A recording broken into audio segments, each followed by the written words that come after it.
में बहुत सी ऐसी जेलें हैं जो जुर्म करने वाले कैदियों की सजा के लिए बनाई गई हैं, पर इनमें से कुछ जेलें ऐसी भी हैं जिनका नाम सुनते ही कैदियों के पसीने छूट जाते हैं। इन्हीं में से एक जेल है सेलुलर जेल। आप समझ तो गए होंगे हम किस जेल की बात कर रहे हैं। जी हाँ, हम बात कर रहे हैं काला पानी जेल की। काला पानी एक ऐसा दौर था जब ये नाम सुनते ही लोगों की रूह तक कांप जाती थी। खौफनाक चीखों से भरी ये एक ऐसी जगह थी जहाँ कैदी मौत की भीख मांगते थे। आज हम आपको इस वीडियो में क्या होती है काला पानी की सजा, कैदी इसका नाम सुनते ही क्यों कांप जाते थे, कहाँ है ये जेल, किसने और क्यों बनाई गई ये जेल, इस तरह की बहुत सी चीजों के बारे में बताने वाले हैं। तो चले स्टार्ट करते हैं हम आज की अपनी वीडियो। अस्सलाम वालेकुम दोस्तों, मैं हूं Arisha. Welcome to Arisha TV. दोस्तों, सेलुलर जेल भारत में मौजूद है, जिसको लोग काला पानी जेल के नाम से भी जानते हैं। अब आप सोच रहे होंगे कि आखिर इस सेलुलर जेल का नाम काला पानी पड़ा कैसे। कहा जाता है इस जेल के चारों तरफ सिर्फ समुंदर ही समुंदर था। कई किलोमीटर तक यहाँ कोई भी जमीन का नामो निशान नहीं था, इसलिए इसको काला पानी जेल भी कहा जाने लगा।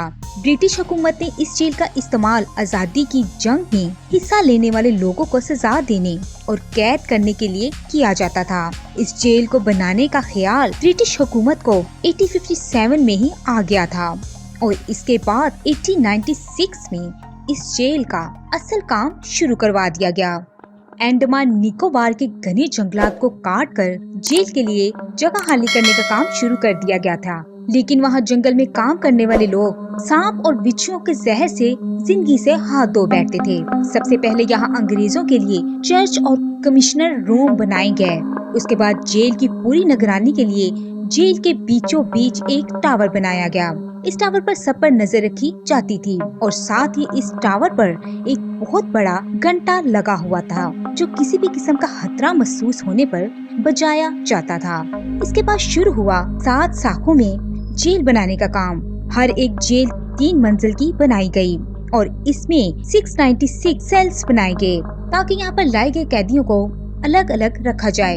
यहाँ पर कैदियों को एक दूसरे से अलग रखने का एक ही मकसद था कि कैदी एक दूसरे के साथ मिल ना सकें और अकेले रहते रहते अंदर से टूट जाएं, ताकि वो सरकार के खिलाफ किसी भी तरह बगावत करने की हालत में ना रहें। यहाँ पर हर सेल का साइज घरों में इस्तेमाल होने वाले वॉशरूम से भी छोटा था और थोड़ी सी ऊंचाई पर खिड़कियाँ लगी होती थी, पर इस तरह तो कोई भी उतनी सी ऊंचाई से खिड़की से जंप लगाकर भाग सकता था, पर नहीं, क्योंकि जेल के चारों तरफ पानी ही पानी था। अगर कोई भाग कर जाना भी चाहता तो पानी में ही मर जाता। कहा जाता है यहाँ पर एक दफा 200 से ज्यादा कैदियों ने भागने की कोशिश की। कुछ ने तो उनमें से खुदकुशी कर ली थी और कुछ को जेलर्स ने फांसी की सजा सुना दी। इस जेल को बनाने के लिए तकरीबन 5,17,000 की लागत आई। 10 मार्च 1906 को इस जेल का काम पूरा हुआ। इस जेल में जो एक बार चला जाता था, उसके बाद इसको कोई कबूल नहीं करता था, क्योंकि पुराने जमाने में कहा जाता था जो इंसान अपनी जमीन छोड़कर जमीन पार करता है वो अछूत हो जाता है, जिसके बाद इसको अपने धर्म से बेदखल कर दिया जाता था। और सेलुलर जेल भी काफी दूर था। जो भी कैदी यहाँ लाए जाते थे वो सभी अपनी जमीन छोड़कर समुंदर के रास्ते लाए जाते थे, जिसके चलते उनका धर्म और रिश्ते छूट जाते थे। उनके अपने सब लोग एक ही वक्त में इनसे पराये हो जाते थे और इस वजह से सेलुलर जेल को काला पानी का नाम दे दिया गया। यहाँ कैदियों को मौत से भी बदतर सजा दी जाती थी। इस जेल को बनाने में तकरीबन 10 साल लग गए। जब आपको पता हो कि काला पानी की सजा में इंसान हर वक्त मौत को करीब देखता है, तो फिर इस सजा से कोई क्यों नहीं डरेगा। और इन छोटे छोटे सेल में कैदियों को 2 मटके दिए जाते थे। एक में पानी पीने के लिए होता था और दूसरा धोने के लिए, और उस पानी को कैदी टॉयलेट के लिए इस्तेमाल करते थे। लेकिन कैदी दिमागी तौर पर तब बीमार हो जाते थे जब इनको पता चलता था कि जहां इनको अपना यूरिन करना है वहां ही इनको सोना भी है। यहाँ तक कि खाना भी इनको इस गंदगी पर खाना होता था, क्योंकि उस छोटी सी जेल में इनको सब कुछ करना होता था। इस वजह से कैदी न सिर्फ जिस्मानी तौर पर बीमार हो रहे थे, बल्कि इस कंडीशन में वो दिमागी तौर पर टूट भी जाते थे। ऐसे में बहुत से कैदियों की जान भी चली जाती थी। कैदियों की जान जाने की और भी वजह थी, और वो वजह थी ऑयल माइनिंग। ऑयल माइनिंग भी इसका एक बहुत बड़ा कारण था। जो लोग ऑयल माइनिंग करते थे उनकी बॉडी पर इतने ही कपड़े होते थे जिनसे उनके प्राइवेट पार्ट्स को कवर किया जा सके, और हाथ में वो हथकड़ियां बांधे पूरा दिन चक्की चलाते थे ताकि उसके प्रेशर से ऑयल निकाला जा सके।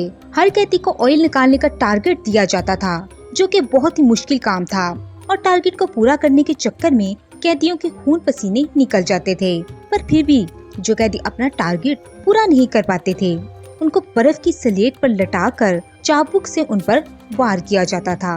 कुछ कैदियों को कड़ी तोप में लोहे की स्टील से हथकड़ियों से लटका दिया जाता था। कैदियों की मुश्किल यहाँ तक ही नहीं थी, बल्कि इसके अलावा जो दूसरा काम था वो सूखे हुए नारियल के बूसों से फैब्रिक निकालने का था। इसके अलावा कैदियों से कारपेट बनवाने और गटर साफ करने तक के काम कैदियों से करवाए जाते थे। और अगर कोई बंदा अपने काम को टाइम पर नहीं कर पा रहा था तो उन पर चाबुक की बरसात कर दी जाती थी। यहाँ तक कि उन पर बॉयल पानी तक फेंक दिया जाता था। अंग्रेज सरकार कैदियों को खाना भी जानवरों वाला ही देती थी। कैदियों को घास वाला पानी और चावल कंकड़ों से भरे हुए दिए जाते थे। कैदियों ने इस तरह के खाने पर आवाज भी उठाई और एक हंगर स्ट्राइक शुरू की। इनका बस यही मकसद था कि कैदियों को एक अच्छा खाना और साफ सुथरी टॉयलेट करने की जगह दी जाए। अपने साथ हो रहे इन जुल्मों की वजह से बहुत से कैदियों को मौत का सामना करना पड़ा। इस तरह जब भी कैदियों ने यहाँ से भागने की कोशिश की, उतनी ही दफा मौत की लाशें बिछी। अंग्रेजों को फ्रीडम फाइटर की जानों से कोई मतलब नहीं था। वो तो बस इतना चाहते थे कि लोगों के दिलों में ब्रिटिश का खौफ बना रहे, और जिसमें वो कामयाब भी रहे। और आज इतने सालों बाद अंडोमान निकोबार आइलैंड में बने इस जेल को म्यूजियम में कन्वर्ट कर लिया गया है। तो दोस्तों, आज की वीडियो आपको कैसी लगी हमें कमेंट्स बॉक्स में जरूर बताइएगा। अगर वीडियो आपको पसंद आई तो वीडियो को लाइक, चैनल को सब्सक्राइब और बेल आइकन के बटन को जरूर प्रेस कर दीजिएगा ताकि हमारी हर आने वाली वीडियो आपको मिल सके। खुदा हाफिज।